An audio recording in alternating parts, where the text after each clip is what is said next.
भाई आज की ये प्रेस वार्ता विशेष रूप से आप सभी को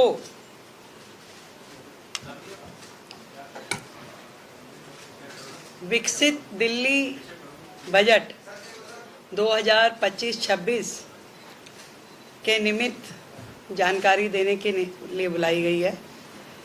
और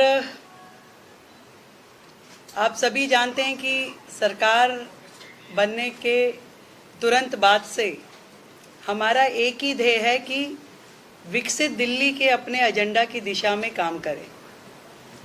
उन कामों से दिल्ली की महिलाएं, दिल्ली के गरीब, दिल्ली के युवा, दिल्ली के छात्र, दिल्ली के श्रमिक, इन सब का जीवन स्तर सुधारने का जो वायदा हमने किया और दिल्ली को जो विश्व स्तरीय राजधानी बनाने का उद्देश्य जो हमारा है, इस बजट में उसके निमित्त सुझाव के लिए आप सबको ध्यान है कि हमने 3 मार्च को एक ईमेल आईडी और एक व्हाट्सएप नंबर अनाउंस किया था। और ये जो सेशन है हमारा 24 मार्च से शुरू होगा, जो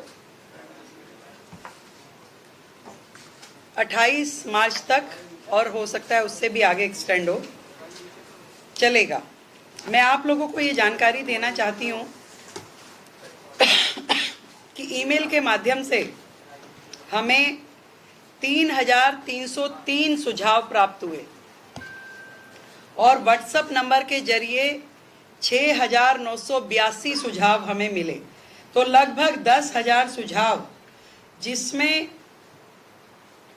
उनके सुझाव, जनता की अपेक्षाएं और विभिन्न मुद्दे जो दिल्ली से संबंधित है, हर विषय पे जनता के सुझाव हमारे तक पहुंचे हैं।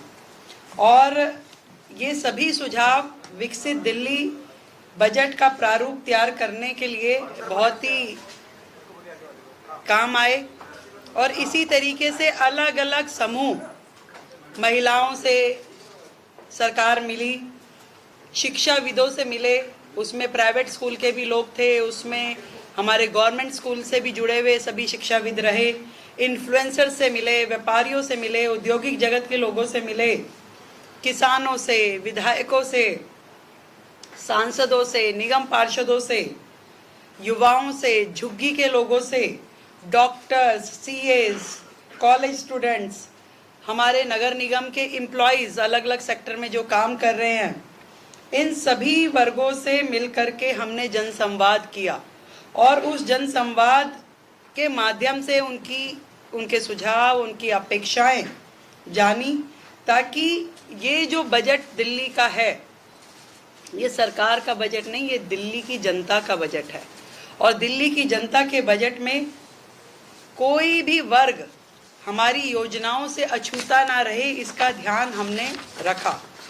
हमारी सरकार दिल्ली वासियों की भागीदारी के लिए उन्हें धन्यवाद करती है।